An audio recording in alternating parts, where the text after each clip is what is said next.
자, 이제 우리가 행정학에 대해서 이제 처음으로 이야기를 하게 됩니다. 행정학에 대해서 처음으로 이야기를 하는데 처음 행정학을 만났을 때 우리가 이제 뭐에 대해서 궁금해하는 게 정상이냐? 요걸 이제 좀 생각을 해봐야 되는 거죠. 행정학을 배우면서 뭐가 제일 처음 궁금해야지 정상일까요? 상식적으로 한번 생각해 보자고.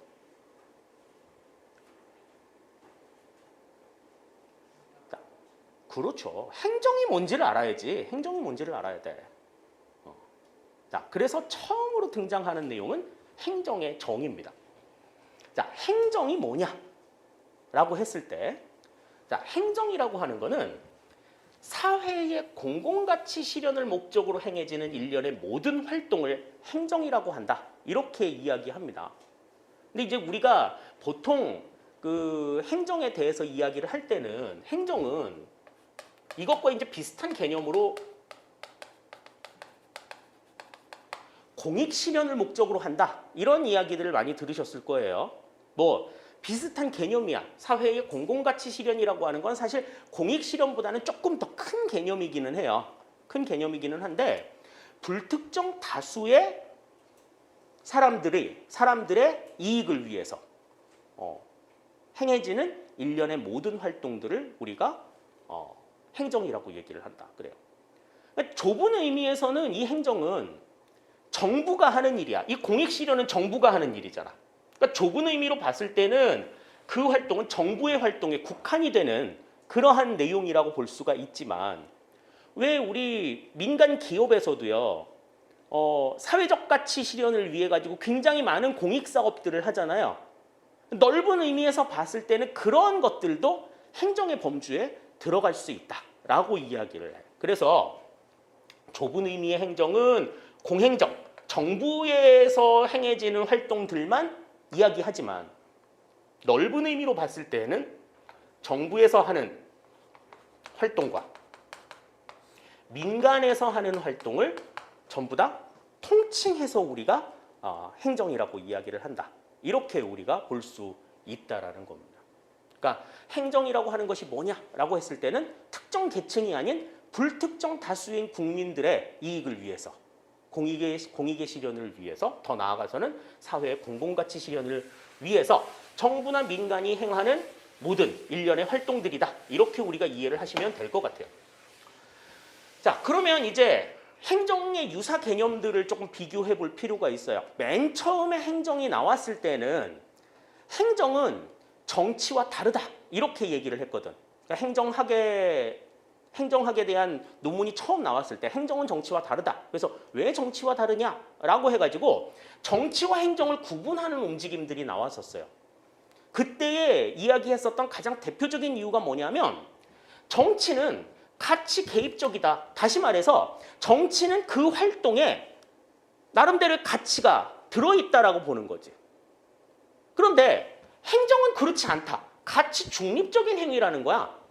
가치 중립적인 행위. 정치에서 정해진 내용을 그대로 따라하는 거야. 왜 우리 공무원들 뭐 결정된 대로 그냥 그대로 아무 생각 없이 그냥 따라한다고 했을 때 왜 영혼이 없다고 얘기하잖아. 공무원들 영혼 없을 수밖에 없어. 왜 결정된 걸 그대로 따라가는 게 그냥 그대로 행하는 게 그 사람들 하는 일인데 야, 너네들의 생각이 있냐 없냐. 공무원들은 생각이 있으면 안 돼. 그냥 그 정치에서 결정이 된 내용을 그대로 따라하는 게 행정의 본질이야.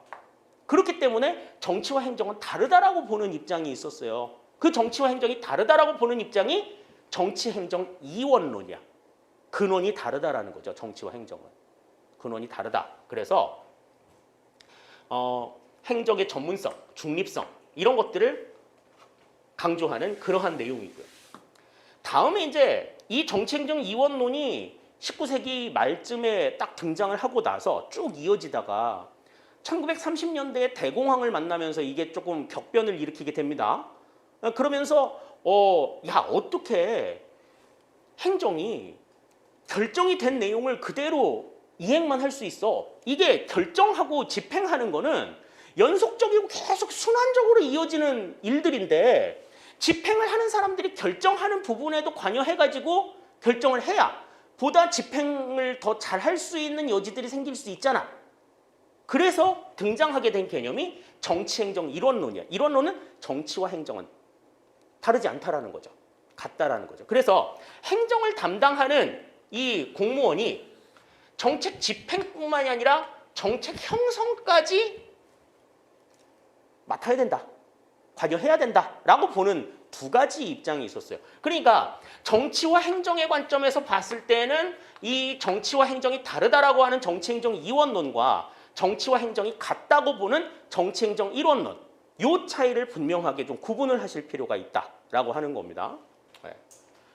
자, 그래서 정치와의 관계에서는 우리가 이제 그렇게 생각을 하실 수 있겠고,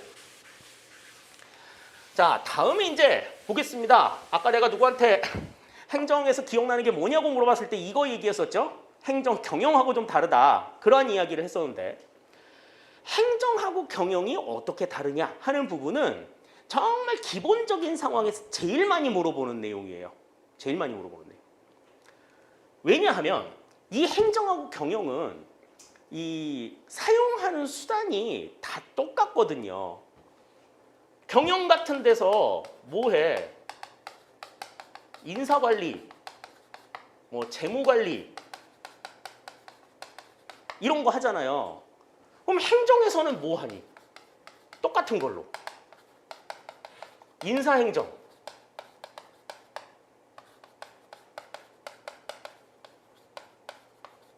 재무행정.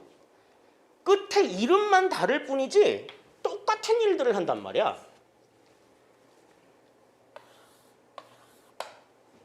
행정이라는 이름만 붙어있지 앞에 내용들은 다 똑같잖아요. 그러니까 사용하는 도구가 똑같은 거지. 그럼 그 똑같은 도구를 가지고 뭘 하느냐 하는 거야. 뭘 하느냐. 그 똑같은 도구를 가지고 일을 하지만 일단 목적이 달라. 행정은 아까도 말했지만 사회 공공가치 실현이 목적이지만 경영 같은 경우에는요. 이윤을 창출하는 게 목적이야. 돈을 벌어야 돼. 그러니까 이윤이 1도 안 생긴다. 그러면 경영에서는 해, 안 해? 안 해. 하지만 행정에서는, 행정 입장에서는 국민들에게 정말 필요한 거야 라고 하면은 손해를 보더라도 한단 말이지. 그게 이제 큰 차이예요. 두 번째, 주체는 누구야? 행정의 주체는 정부고 경영의 주체는 기업인 거죠. 근데 정부는 한 국가 안에 두 개의 정부가 존재할 수 있어? 물론 뭐 중앙정부, 지방정부 뭐 그런 거 말고 응? 대통령이 2명 있을 수 한 하늘 아래 두 개의 태양이 있을 수는 없듯이 한 국가 안에 2명의 대통령, 둘의 정부는 존재할 수 없단 말이지. 그게 정부는 항상 단독이야. 근데 기업은 같은 업종에 종사하는 기업이 여러 개가 나올 수 있지. 다수가 있을 수 있죠. 그러니까 다수의 개수를 가지고 있는 경영의 경우에는 경쟁을 피할 수가 없어. 그런데 단독으로 있는 정부는 경쟁이 돼, 안 돼? 경쟁이 성립이 되지 않는단 말이지.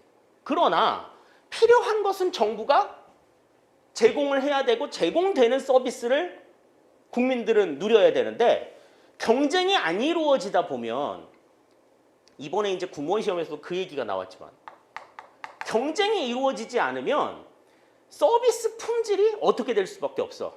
경쟁이 안 이루어지면 떨어질 수밖에 없어.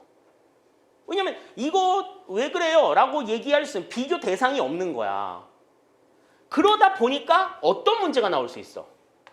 공공재의 독점 제공 때문에 X 비효율성이라고 하는 게 나타난다. X 비효율성이라고 하는 건 뭐냐면 높은 가격을 지불하면 그 가격을 지불한 만큼의 좋은 품질의 서비스를 얻어야 되는 거지. 그런데 가격은 높게 지불을 했는데 가격을 지불한 만큼의 서비스를 받지 못하는 상황이 발생을 하는 거야. 그러니까 뭐 예를 들어서 이런 거지. 고속도로 휴게소의 음식값. 관악산 정상에 올라갔을 때 할머니가 파는 막걸리 한 잔의 값, 뭐 컵라면 값, 밑에서 생각했을 때는 정말 이해도 안 되는 가격으로 팔잖아. 근데 야 정말 그 힘들이 올라가가지고 진짜 그 라면 하나 먹는 그 기분, 막걸리 한 잔 시원하게 들이키는 그 기분, 그 기분을 느끼려면 그 비싼 돈을 주고도 사 먹어야 되는 거지. 그 양반들은 경쟁 상대가 없잖아. 그러면 그 막걸리에다가 물을 탔을 수도 있고 라면 스프를 절반만 넣을 수도 있고 여러 가지 짓을 해도 꼼짝없이 사 먹어야 돼. 그로 인해서 발생하는 비효율을 우리가 X 비효율성이라고 얘기를 해요. 예전에는 이 비효율성의 원인이 뭔지를 몰라서 미지수 X를 붙여가지고 X 비효율성이라고 얘기를 한 거야. 근데 나중에 이제 학자들이 연구를 하면서 그거는 이 시장에서의 독점 제공 때문에 나타나는 문제다. 공공재나 공공 서비스 같은 경우는 정부에서 독점 제공을 하기 때문에 X 비효율성의 우려가 있는 거지. 그러면 민간에서는 이 X 비효율성이 안 나타날까? 민간에서도 나타나. 어느 상황에서는 독점 시장인 경우에는. 근데 이제 우리나라도 그렇고 이제 전체 시장에서는 독점 시장을 허용하지 않죠. 잘. 그렇기 때문에 이제 나타나지 않는 문제인데, 그러니까 이 X 비효율성이라고 하는 거는 정부에서 공급 주체가 정부이기 때문에 나타나는 문제라기보다는 공급 주체가 단독이기 때문에 나타나는 문제다. 이렇게 여러분들이 이해를 하시면 맞겠습니다. 자, 다음에 법적 규제를 보시면 야, 행정은 진짜 법적인 규제가 어마어마하게 강해. 법의 규정이 없으면 진짜 한 발짝도 안 움직여. 경영은 이윤이 1도 안 나오면 한 발짝도 안 움직이지. 행정은 법적으로 근거가 없으면 정말 1도 안 움직여. 그리고 정말 빠르게 갈 수 있으면 뭐 대각선으로 가고 지름길로도 가고 뭐 여러 가지 방법을 쓸 수 있잖아, 경영은. 근데 행정은 딱 정해진 대로 가야 돼. 각 잡아서 가야 되는 거지. 앞으로 3발짝 가서 좌로 틀어. 그러면 진짜로 앞으로 3발짝 가가지고 좌로 틀어. 뭐 공중공중 뛰어가지고 가는 뭐 이런 거 없어. 그러니까 법대로 가야 된다라고 하는 경직성이 굉장히 강합니다. 그런데 경영 같은 경우에는 직접적으로 법적인 규제가 존재하지 않아. 너 무슨 근거로 이런 일해? 너 무슨 근거로 생산 라인을 늘려? 없잖아. 판매하는 제품이 많이 팔려. 그러니까 야 많이 생산해. 생산자를 늘려. 공장 하나 더 지어. 이건 그냥 그들이 결정하는 문제야. 그런데 우리는 어떤 공공 서비스를 제공했는데 그 서비스에 대해서 시민들의 수요가 너무 많아. 그러면은 아 그래 물량 확보해가지고 서비스 공급 더 해. 안 된단 말이야. 예산이 부족해서 올해는 안 되겠어요. 내년에 예산을 조금 더 확보해서 늘리도록 노력하겠습니다. 요딴 소리 하잖아. 맨날 예산이 없어서 올해만 야 추경을 3차나 했는데 야 무슨 돈이 없냐. 예산이 부족해서. 그게 우리 때문에 들어온 돈이 아니거든요. 우리한테 책정이 된 예산은 한정이 돼 있고 그러니까 없어요. 굉장히 경직돼 있단 말이죠. 그러니까 어떻게 할 수도 있어. 경직성이 강하니까 야 우리 이거 했다 안 했다를 가지고서 얘기해. 했다 안 했다를 가지고. 그 한 내용이 얼마나 유효하냐 유효하지 않냐 이런 거는 별 관심이 없어. 우리는 그냥 했어. 안 했다 소리 안 듣기만 하면 돼. 엄청난 형식주의가 우려된다라는 거죠. 행정은. 근데 이게 상황이 되게 복잡하고 급변하는 상황에서 경영은 굉장히 신축적이고 유연하게 움직일 수 있어. 가다가 설 수도 있어야 되고 그리고 야 여기서는 조금 더 빨리 가도 되겠다. 그럼 드라이브를 걸어서 빨리 가기도 하고 이렇게 유연성을 바탕으로 해서 급변하는 상황에 대응을 할 수 있는데 행정은 그렇게 못한단 말이야. 여기서는 좀 천천히 가야 될 것 같은데 그런데 이제 법 규정 여기서는 쓰라는 규정이 없어. 그럼 그냥 무조건 가야 되는 거지. 그러면 깨굴청에 빠지는 배랑박에 박든 뭐 이거는 다음 문제야. 이거는 나는 그냥 하라는 대로 했어요. 그러면은 책임도 없어. 그냥 무조건 들이박는 거지. 자, 다음에 이제 환경적인 요소를 보시면 법과 정치적인 환경이 굉장히 좀 강하죠. 그리고 시민단체, 언론, 여론의 영향들이 있는데 경영 같은 경우에는 시민단체, 언론, 여론의 영향이 가장 절대적이다. 그러니까 이거는 어디에서 나오는 영향이에요? 시장의 반응이지. 이 시장의 반응에 굉장히 경영은 민감하다. 하지만 행정이라고 하는 건 물론 여론의 영향들도 중요하지만 법과 정치적인 환경의 영향을 굉장히 크게 받는다라고 하는 것이 굉장히 큰 차이점이다. 그러니까 행정과 경영의 차이점을 놓고 봤을 때는 가장 일단 놓고 봐야 될 거는 목적이야, 목적. 똑같은 도구를 사용하지만 목적이 다른 거야. 그걸 통해서 이루고자 하는 목적이 다르다. 요 내용만 설명하실 수 있으면 행정과 경영의 차이점에 대해서는 그래, 알고 있네. 요 정도 얘기 들으실 수 있어요. 자, 그러면 이제 행정의 주체에 대해서 봅시다. 자, 국가에 대한 내용들을 보시면 맨 처음에 국가는 자유방임주의를 근간으로 한 야경 국가였지. Let it be. 불어로 laissez-faire. 그래서 냅둬라 그거야. 국가 너네들은 국민들이 자유롭게 행동할 수 있도록 냅둬. 그냥 타치하지 마. 그냥 벌어들인 재산을 함부로 도둑맞지 않도록 경비만 잘 서. 이런 정도에 그쳤었던 거죠.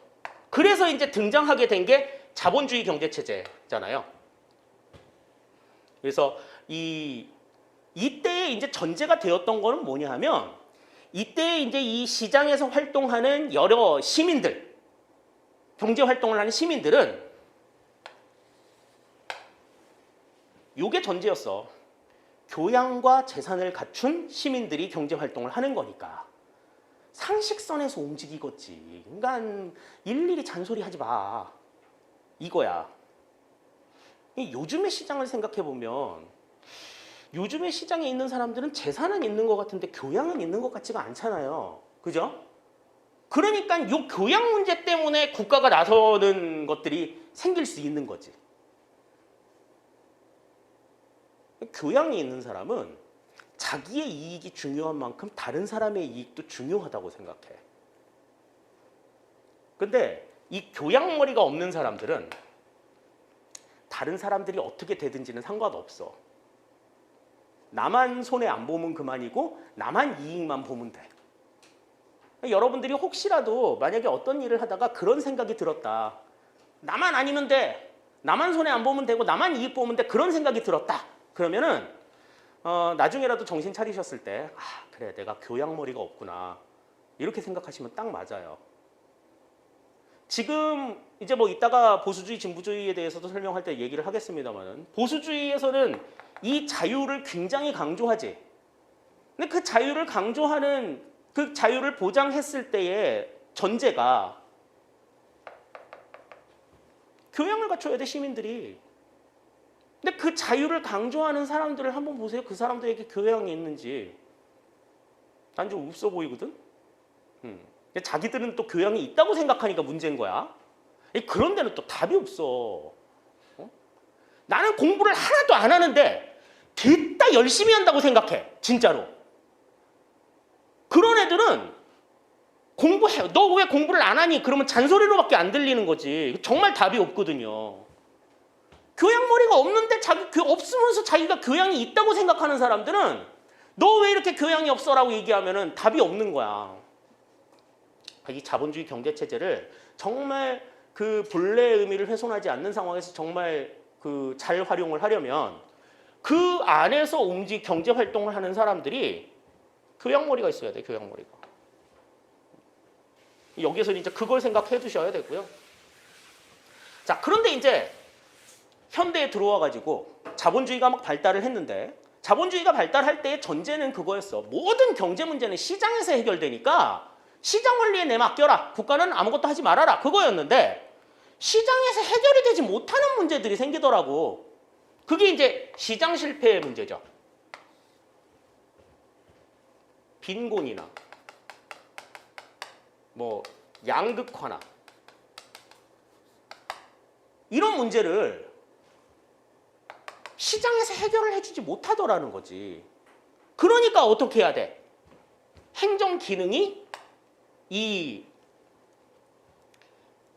전반적으로 국가의 국민들의 삶을 만져줄 수 있어야 된다라고 하는 것이 강조가 되기 시작한 게 이제 현대의 행정국가예요. 그래서 이제 등장하게 되는 것이 복지국가와 발전국가의 개념인 거죠. 그래서 이 복지국가에서는 이제 뭐를 얘기해? 모든 국민들의 최소한의 삶을 보장한다. 적어도 이 나라의 국민이라고 하면 이 나라의 국민으로서 굶어 죽지는 않도록 최소한의 삶을 보장해 줄 수 있어야 된다, 국가가. 근데 앞서서 이야기했던 자유주의, 자본주의 경제체제 같은 경우에는 그냥 자기 능력대로 벌어먹고 사는 거지. 능력이 없으면 굶어 죽어야지. 뭐 이렇게 생각할 수도 있는 상황이라는 거지. 그러니까 과거의 근대 시대의 정부의 개념과 오늘날의 정부의 개념은 이렇게 차이가 있다라고 하는 걸 생각하실 필요가 있어요. 자, 그래서 이제 정부에 대한 개념으로 보수주의 정부관과 진보주의 정부관이 있습니다. 그러니까 이 보수주의와 진보주의 이제 두 개를 놓고 나면은 이제 여러분들은 되게 이제 좀 양분법으로 생각을 많이 하실 거예요. 사실 뭐 이해하는 것도 양분법으로 이해를 하는 게 맞기는 한데, 자, 우선 보시죠. 보수주의 정부관은 얘네들이 주장하는 건 뭐야? 자유를 강조하는 거야. 자유롭게 생활할 수 있도록, 시장 경제할 수 있도록 내버려둬라. 국가는 빠져라, 이거지. 국가의 간섭 받기 싫어. 나는 내 마음대로 하고 싶어. 내가 하고 싶은 대로 하고 싶어. 그러니까 국가가 나를 옥죄는 게 싫은 거지. 그러니까 뭐를 강조해? 정부로부터의 자유를 강조하는 거야. 정부로부터의 자유. 정부로부터의 자유를 강조해서 하고 싶은 거 하고 하기 싫은 거 안 할 수 있는 그런 자유를 누리고 싶다 하는 게 보수주의 정부관의 개념인 거죠. 그래서 이 보수주의 정부관은 근본적으로 정부를 불신해. 정부 너네들 뭐 필요 있어. 다 필요 없어. 그래서 시장에 정부가 개입하는 것도 반대하는 그런 입장들을 가지고 있지. 능력에 따라 가지고 벌어먹는 걸 정당하다고 생각하기 때문에 어떻게? 뭐 소외계층이라든지 취약계층들에게 뭐 무상으로 지원해 주는 거, 이거 아주 결사반대하잖아, 이 사람들. 그런 입장들인 거죠. 그래서 자유를 강조하고 이 사람들은 분배보다는 성장을 강조하는 그런 입장들을 가지고 있어, 보수주의 정부는. 근데 이제 진보주의는 반대죠. 진보주의는 정부에 의한 자유야. 하고 싶은 거를 못 하다가 정부 때문에, 정부 덕분에 할 수 있게 되는 거지. 그러니까 정부가 도와줘야지만 뭔가를 할 수 있는 그런 입장들을 강조하는 거야. 그래서 이 사람들은 이 성장보다 분배에 더 관심이 많아. 배분적 정의를 강조하는 거죠. 시장의 잠재력을 인정하기도 하지만 시장이 100% 퍼펙트한 완벽한 존재는 아니다라는 거야. 시장에서 해결하지 못하는 문제는 정부가 해결을 할 수 있어야지. 그걸 위해서 적극적으로 정부가 움직여야 된다라고 하는 것을 강조하는 것이 진보주의 정부관의 특징이에요. 그러니까 소외 집단에 대한 정책 선호하고 또 시장에서 강자의 역할을 가지고 있는 사람들을 규제할 수도 있어야 된다라고 하는 것을 강조하는 것이 진보주의 정부관의 입장인 거지. 근데 이제 여러분들이 이 보수주의 정부관과 진보주의 정부관에 대한 이야기를 들으면 어느 게 진리고 어느 게 거짓이냐, 이걸 가지고서 생각해. 행정학을 준비하는 분들, 공부하는 분들이나 공무원이 되겠다고 준비하는 사람들이 가장 갖지 말아야 될 생각이 그 생각이야. 자기 정치적인 성향이 뭐 보수다, 진보다, 이거는 개인의 자유예요. 개인의 자유인데 그 어떤 것도 내가 보수를 지지한다고 해서 진보가 거짓은 아닌 거야. 또 내가 진보라고 해서 보수가 무조건 악은 아닌 거지. 근데 지금 우리 이제 정치판에서 보면은 이제 어떻게 얘기해? 보수 쪽에서는 진보를 빨갱이라고 얘기하고 진보 쪽에서는 보수를 적폐 세력이라고 얘기하잖아. 정치적으로는 그렇게 얘기할 수 있어. 정치적으로는 그렇게 얘기할 수 있으나 정부를 보는 관점에서 어느 게 참이고 어느 게 거짓이냐, 이게 무슨 의미가 있냐, 이게. 이거는 상황에 따라서 계속해서 순환해. 지금 우리 뭐 진보주의에 입각한 세력이 지금 정권을 잡고 있다고 해서 뭐 그 사람들이 뭐 앞으로 뭐 30년 동안 정권을 이어나가자 뭐 이딴 소리를 했다고는 하지만 그 사람들이 영원할 것 같아? 안 그래. 국민의 뜻은 계속 바뀌어. 지금은 진보가 우리에게 더 적합하다고 생각했기 때문에 진보 세력에게 지지를 해준 거지, 진보 세력이 절대 옳아서 지지를 하는 게 아니란 말이지. 마찬가지로 보수도 마찬가지야. 지금은 지지를 받지 못했지만 언젠가 보수의 이러한 관념이 국민들에게 필요한 상황이 생겨. 그러면 정권을 얻을 수 있는 거야. 그거 놓쳤다고 해가지고 막 땅을 치고 잡고 있는 놈들 가지고서 막 뭐라 그럴 일이 아닌 거지. 정권을 잡고 있는 사람들도 마찬가지. 지들이 칼자루 쥐고 있다고 해가지고 무조건 칼춤 추면 안 돼. 칼춤 잘못 추면 사람 다 죽어. 그래서 뭐를 강조하는 거야? 이른바 그 정말 입에 발린 소리 많이 하는데 협치를 강조하는 거야. 그래서 협치를 강조하는 거야. 진보나 보수나 어느 쪽도 절대 진리가 아니기 때문에, 불완전한 존재이기 때문에 진보의 단점은 보수로 메꾸는 거고 보수의 단점은 진보로 메꾸는 거야. 근데 자기네들이 보수나 진보 양쪽 전부 다 자기네들이 절대 진리인 것처럼 얘기하잖아. 속으면 절대로 안 된다고. 여러분들은 공무원이기 때문에 어느 세력이 집권을 하든지 간에 자기 일을 할 수 있어야 돼. 자기 정치적 성향을 떠나서. 그게 뭐예요? 정치적 중립인 거야. 아까 우리가 얘기했던. 그걸 위해서는 보수주의나 진보주의에 대해서 굉장히 객관적인 시각으로서 이해를 하는 것이 필요하다. 이걸 다시 한번 강조를 드릴게요. 그래서 이념적인 정부관에 대해서는 우리가 이제 이 정도로 얘기를 하겠습니다. 자, 다음에 이제 정부의 주체, 정부 말고 다른 주체들이 있지 않을까? 그래서 이제 등장하는 게 시민사회예요. 자, 이 시민사회는 정부나 시장이 제 기능을 하지 못함, 그러니까 정부 실패나 시장 실패가 원인이 되어가지고 새롭게 등장하는 단체들이라고 볼 수가 있죠. 그래서 정부 주도 성장을 통해서 나타난 사회적인 부작용을 줄여나가고, 그리고 정부와 시장에 대한 감시나 견제를 실시한다. 저것들이 제대로 일하고 있나? 시장이 시장의 역할을 제대로 하고 있는지, 정부가 정부의 역할을 제대로 하고 있는지, 요거를 살피는 역할을 하는 게 시민사회의 역할인 거야. 그래서 또 국민 모두의 이익, 그리고 사회 내의 공공가치 실현을 위해 가지고 정부의 영향력도 행사하는 거지. 너 그렇게 움직이면 국민을 위한 일이 아니야. 국민을 위해서 제대로 일해. 견제구도 던질 수 있는 역할을 하는 게 시민사회의 역할인 겁니다.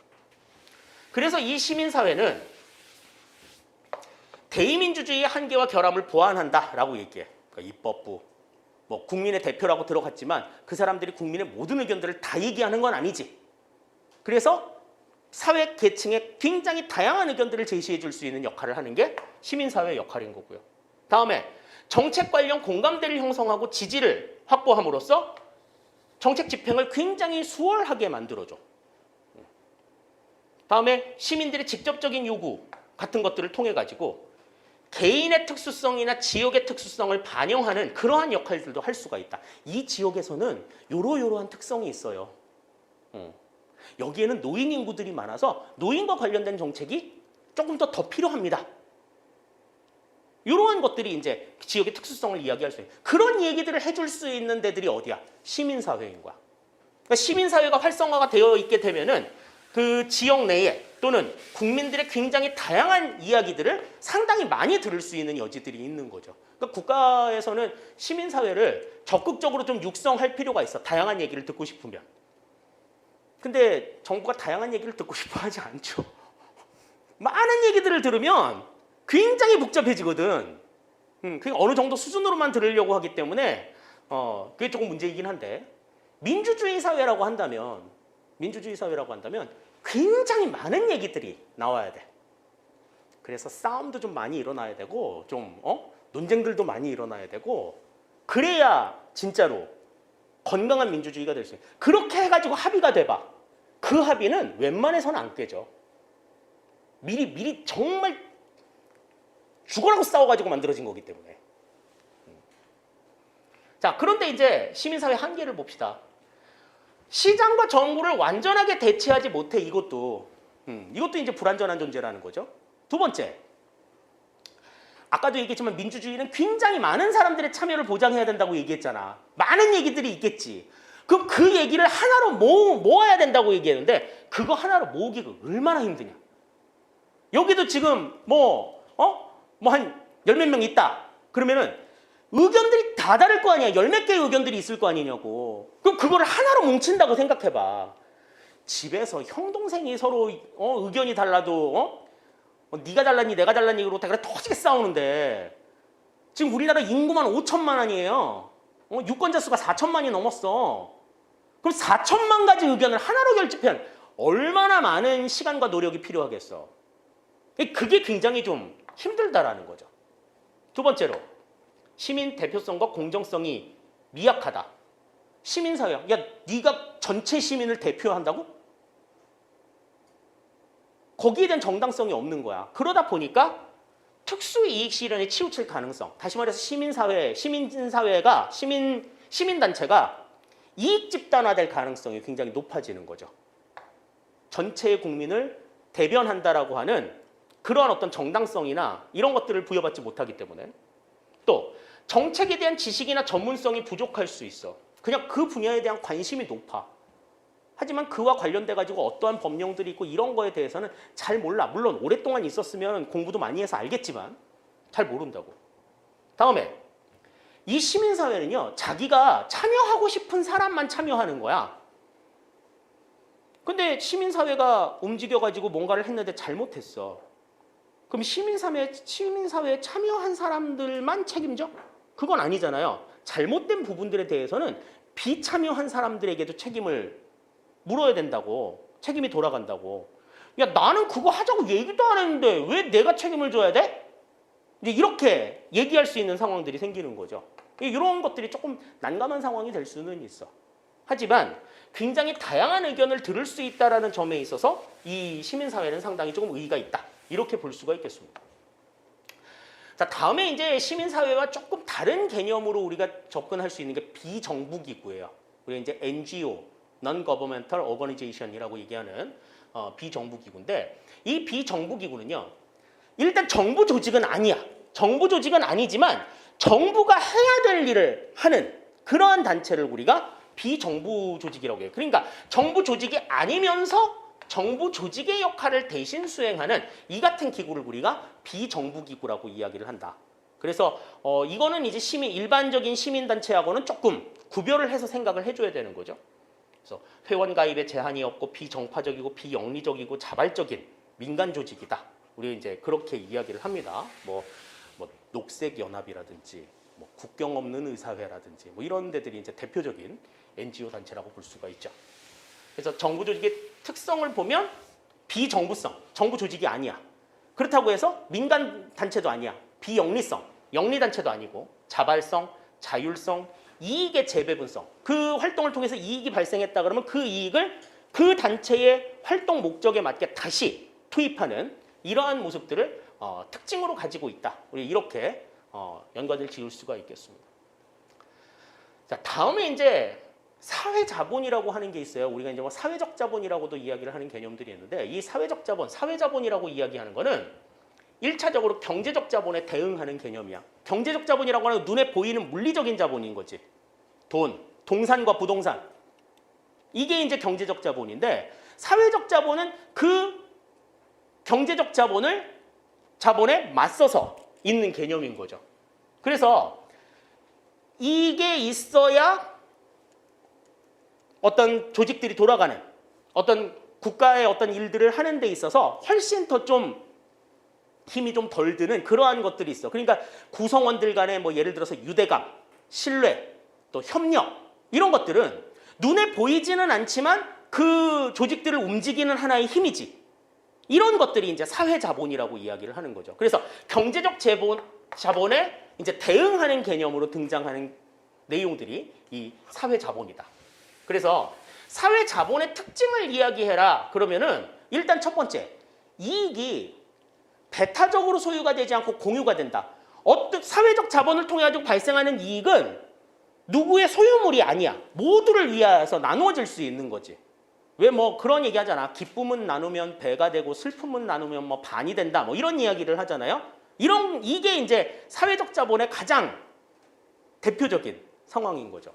다음에 사회적 자본의 가장 큰 특징 중에 하나는 요 3번이야.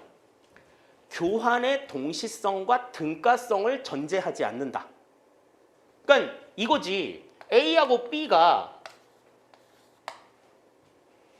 경제적인 자본을 교환한다 그러면 재화나 서비스를 얻고 거기에 대한 대가를 지불하지. 이게 즉시 이루어지는 거지. 이게 지불이 안 되면 이 서비스가 안 오지. 이게 교환의 동시성인 거죠. 다음에 등가성이라고 하는 건 뭐야? 이 재화와 서비스의 가치와 이 대가의 가치가 똑같은 거예요. 똑같은 거. 그러니까 왜 우리 그 결혼식 때 보면은 부모님들이 계속해서 뭐 여러분들은 이제 그런 경우는 없겠지만 그 결혼식 같은 거 나 그냥 결혼식 안 하고 그냥 신랑이랑 같이 살면 안 돼? 그렇게 얘기하면 막 불 켜고 화내시잖아. 왜? 여태까지 뿌린 돈이 조금 많으셔. 여태까지 뿌린 돈이 조금 많으셔가지고 그거를 다 다시 이제 수금을 하시려면 이제 경조사가 있어야 되는 거지. 경조사기. 그래가지고 결혼식 꼭 해야 된다는 사람들 되게 많아요. 근데 그분들 보세요. 만약에 청첩장이 왔어. 청첩장이 오면은 내가 이 사람 결혼식 때 저 사람 우리 결혼식 때 이 사람이 얼마를 냈나? 요거를 보는 거지. 5만 원 냈으면 똑같이 5만 원 내고 10만 원 냈으면 똑같이 10만 원 내고 그러니까 내가 받은 만큼 주는 거야. 근데 신뢰나 협력 같은 사회적 자본은 그렇게 똑같은 가치가 아니어도 된다라는 거지. 내가 버스비가 없어가지고 집에를 못 가는 어려움에 처했든지 회사가 부도나서 어려움에 처했든지 어려움에 처한 상황은 전부 다 똑같다고 보는 거야. 내가 버스비가 없는데 친구가 나한테 버스비를 내줬어. 정말 내가 밤에 집에도 못 가고 정말 힘들 뻔했는데 이 친구 덕분에 내가 살았네? 근데 이 친구가 회사 운영을 하다가 어려움에 처해가지고 되게 큰 돈이 필요하게 됐단 말이지. 근데 내가 저 친구한테 버스비를 도움받아가지고 내가 정말 어려움에 벗어났으니 내가 저 친구를 도와줘야지 라는 마음을 가지고서 다가가서 야 네가 그때 나한테 1250원 버스비를 대줬으니 나도 너에게 1250원 도와줄게. 말이 되냐 이게? 이게 아닌 거야. 어려움에 처해진 그 정도가 어느 정도이냐? 내가 받은 만큼만 주는 이런 게 아닌 거지. 정말 어려운데 그 사람이 나에게 숨통을 틔워줬어. 그건 정말 억만금보다도 더한 도움이잖아요. 그 값어치는 계량이 되지 않는 크기인 거지. 그렇기 때문에 교환의 동시성이나 등가성을 전제하지 않는 거야.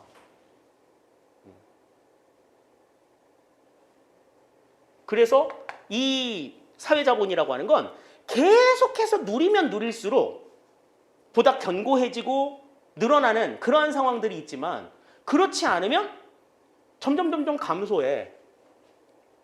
여러분들 혹시 전화기에 몇 명 정도 전화번호부에 등록이 돼 있어요?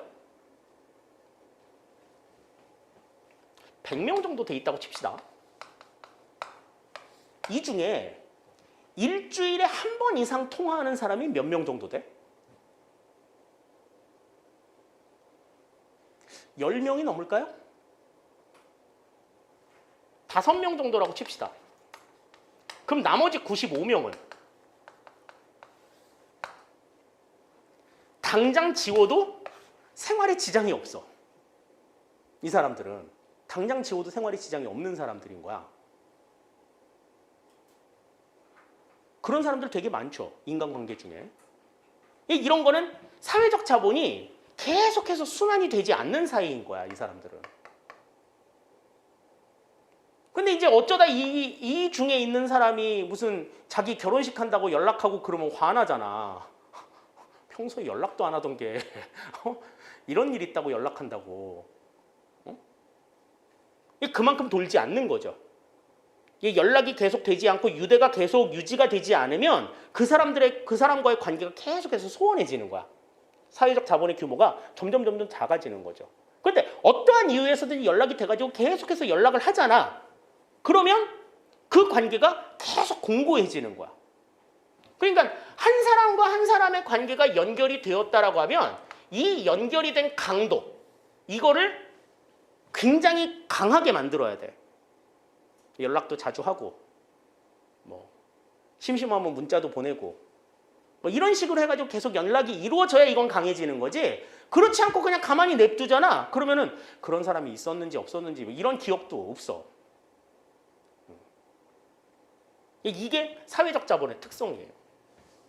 다음에 사회적 자본은 내가 이 사람한테 어떤 도움을 줬다고 해서 내가 도움을 줄 수 있는 캐파가 줄지 않아. 무슨 얘기인지 아시겠어요? 그러니까 이것도 공공재의 성격을 가지고 있는 거고, 공공재의 성격에 대해서는 나중에 이제 우리가 이야기를 하겠습니다만은, 그렇게 이 경제적 자본하고는 조금 다른 그러한 굉장히 큰 특징을 가지고 있는 것이 사회자본이다라고 하는 걸 우리가 좀 이해를 해주실 필요가 있겠습니다.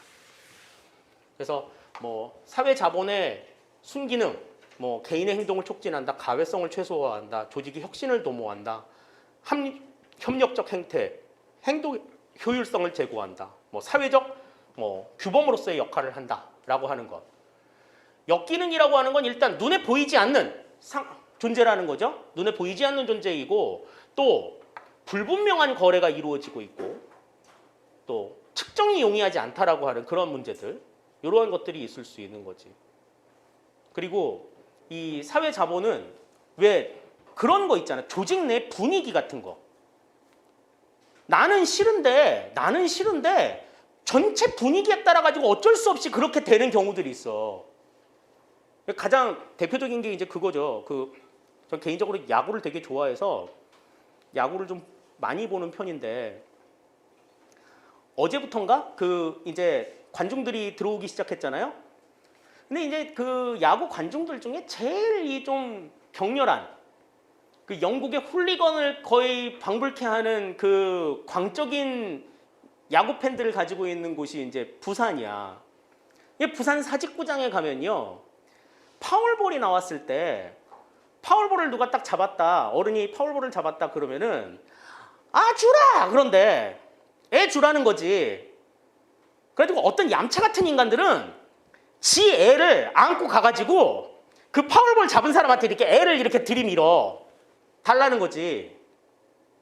근데 야구장 가보신 분들은 알지만 그 파울볼을 잡는다는 게 굉장히 드문 경험이에요. 굉장히 고귀한 경험이라고. 그럼 그 파울볼을 잡았으면 그걸 내가 가지고도 싶잖아. 근데 거기에 있는 3만 관중이 아 주라 그래 막 그러면 어쩔 수 없이 주게 되는 거야. 나는 주기 싫은데. 거기에서는 파울볼을 어른이 주셨다 그러면 애한테 주는 게 불문율이인 거지. 그러한 사회자본이 형성이 되어 있는 거야. 나는 갖고 싶은데 그렇지 뭐 그렇게 못하는 상황들이 생겨. 그러니까 사적인 행동을 약화시키는 그러한 상황들이 나올 수가 있고요. 또 그러한 것들이 좀 지나치게 되면 집단 이기주의로 발전을 하게 될 가능성들도 있다라고 하는 걸 생각하실 수 있겠습니다. 자, 이렇게 해서 이제 우리가 좀 빠르게 행정의 주체에 대한 내용들까지 조금 살펴봤어요. 이제 잠깐 쉬었다가 그럼 행정을 누가 하느냐, 누가 행정을 하느냐라는 것에 대한 내용들까지 살펴봤는데, 잠깐 쉬었다가 이제 우리가 살펴봐야 될 건 그러면 행정은 그 주체들이 국가나 시민사회나 NGO나 이런 사람들이 뭘 가지고 하느냐, 뭘 움직이느냐, 이런 것들을 이제 같이 한번 이야기를 해보도록 하겠습니다. 잠깐 쉴게요.